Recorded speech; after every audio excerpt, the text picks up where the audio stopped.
Hello friends, എല്ലാവർക്കും സ്വാഗതം പുതിയ വീഡിയോയിലേക്ക്.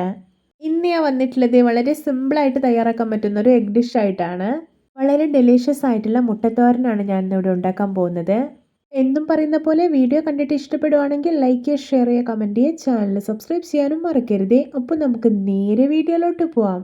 ആദ്യം നമുക്ക് കുറച്ച് ഇൻഗ്രീഡിയൻസ് ചതച്ചെടുക്കാം. അതിനായിട്ട് മിക്സിയുടെ ചെറിയ ജാറിലോട്ട് ഒരു വലിയ ഉള്ളിയുടെ പകുതി അരിഞ്ഞത് ഇട്ടെടുക്കാം. പിന്നെ ഇതിലോട്ടൊരു 9 അല്ലി വെളുത്തുള്ളിയും ഒരു കഷ്ണം ഇഞ്ചിയും ഇട്ടെടുക്കാം. പിന്നെ ഇതിലോട്ട് 1 ടേബിൾ സ്പൂൺ കുരുമുളക് ചേർക്കുന്നുണ്ട്. നിങ്ങളുടെ കയ്യിൽ കുരുമുളക് പൊടിയാണുള്ളതെങ്കിൽ അത് ചേർക്കാം. ഇനി ഒരു 1/4 ടീസ്പൂൺ പെരിഞ്ജീരകം ഇട്ടെടുക്കാം. ഇനി ഒരു 2 ഏലയ്ക്ക് 3 ഗ്രാമ്പൂ ഇട്ടെടുക്കുന്നുണ്ട്. ഇനി ഇതിലോട്ട് 2 ടീസ്പൂൺ കാശ്മീരി മുളക് പൊടി ചേർത്ത് കൊടുക്കാം. നിങ്ങളുടെ കയ്യിൽ ഇതില്ലെങ്കിൽ സാധാരണ മുളക് പൊടി ചേർത്താൽ മതി. ഇനി ഒരു 1/2 ടീസ്പൂൺ മഞ്ഞൾപ്പൊടിയും ആവശ്യത്തിനുള്ള ഉപ്പും ചേർത്ത് കൊടുക്കാം. ഇനി ഇതിലോട്ട് ഒട്ടും വെള്ളമൊന്നും ചേർക്കാതെ നന്നായിട്ടൊന്ന് ചതച്ചെടുത്ത് വരാം. ഇപ്പോൾ ഇതാ ചതച്ചെടുത്തിട്ടുണ്ട്. ഈ ഒരു മുട്ടത്തോരൻ്റെ ഹൈലൈറ്റ് എന്ന് പറയുന്നത് നമ്മൾ ചതച്ചെടുത്തിട്ടുള്ള ഈ ഒരു മസാലയാണ്. ഇനി ഇത് മാറ്റി വയ്ക്കാം.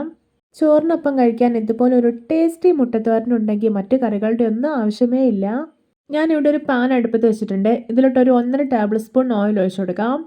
ഇപ്പോഴത്തെ ഓയിൽ നന്നായിട്ട് ചൂടായിട്ടുണ്ട്. ഇനി ഇതിലോട്ടൊരു 3 വറ്റൽമുളക് അരിഞ്ഞത്, 3 പച്ചമുളക് അരിഞ്ഞത്, കുറച്ച് കറിവേപ്പില ഇട്ട് കൊടുക്കാം. എന്നിട്ട് ഇതൊന്ന് ഫ്രൈ ചെയ്തെടുക്കാം.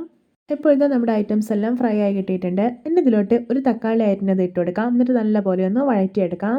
ഇപ്പോഴത്തെ തക്കാളി അത്യാവശ്യം നന്നായിട്ട് വഴന്നു വന്നിട്ടുണ്ട്. ഇനി ഇതിലോട്ട് ചതച്ച് വെച്ചിരിക്കുന്ന മസാല ചേർത്ത് കൊടുക്കാം. വളരെ സ്പൈസിയും ടേസ്റ്റും ആയിട്ടുള്ള ഒരു മുട്ടത്തോരൻ റെസിപ്പിയാണിത്. എല്ലാവരും ഇതുപോലെ ഒന്ന് ഉണ്ടാക്കി നോക്കണേ. ഇനി ഇതിലോട്ട് കുറച്ച് ജാറ് കഴുകിയിട്ട് വെള്ളം കൂടി ഒഴിക്കുന്നുണ്ട്. എന്നിട്ട് നല്ലപോലെ ഒന്ന് മിക്സ് ചെയ്തെടുക്കാം. ഇനി ഇതൊന്ന് തിളച്ചിട്ട് മസാലയൊക്കെ ഒന്ന് കുക്കായി വരട്ടെ. ഇപ്പോഴത്തെ കറി നന്നായിട്ടൊന്ന് തിളച്ച് കുറുകി വന്നിട്ടുണ്ട്. ഇനി ഇതിലോട്ട് എഗ്ഗ് ചേർത്ത് കൊടുക്കാം. ഞാനിവിടെ ഒരു 3 എഗ്ഗ് പൊട്ടിച്ചെടുത്തിട്ടുണ്ട്. അത് കറിയിലോട്ട് ഒഴിച്ചു കൊടുക്കാം. ഇനി ഇത് നന്നായിട്ടൊന്ന് കുക്കായിട്ട് വരട്ടെ. അതിനായിട്ട് ഒരു 5-6 മിനിറ്റ് അടച്ചു വയ്ക്കാം. ഇപ്പോഴിതാ അടച്ചു വെച്ചിട്ട് ഒരു 6 മിനിറ്റ് ആയിട്ടുണ്ട്. എന്തായെന്ന് തുറന്ന് നോക്കാം.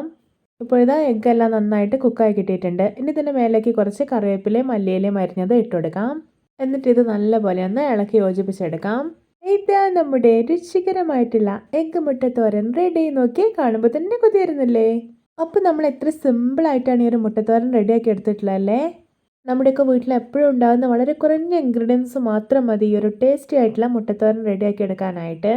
നല്ല സ്പൈസിയും ടേസ്റ്റും ആയതുകൊണ്ട് തന്നെ ചോറിനൊപ്പം കഴിക്കാൻ ബെസ്റ്റ് കോമ്പിനേഷനാണ് ഈ ഒരു എഗ് ഡിഷ്. പിന്നെ ചപ്പാത്തി, പൊറോട്ട, വെള്ളപ്പം, ദോശ എന്തിൻ്റെ കൂടെ കഴിക്കാനും സൂപ്പർ ടേസ്റ്റ് തന്നെയാണ്. ഇതുപോലെ സിമ്പിൾ ആൻഡ് ടേസ്റ്റി ആയിട്ടുള്ള എഗ് റെസിപ്പികളൊക്കെ ഞാൻ മുമ്പ് ചെയ്തിട്ടുണ്ടായിരുന്നു. അതിൻ്റെ ലിങ്കൊക്കെ ഡിസ്ക്രിപ്ഷനിൽ കൊടുക്കുക. എല്ലാവരും ഒന്ന് കാണണേ.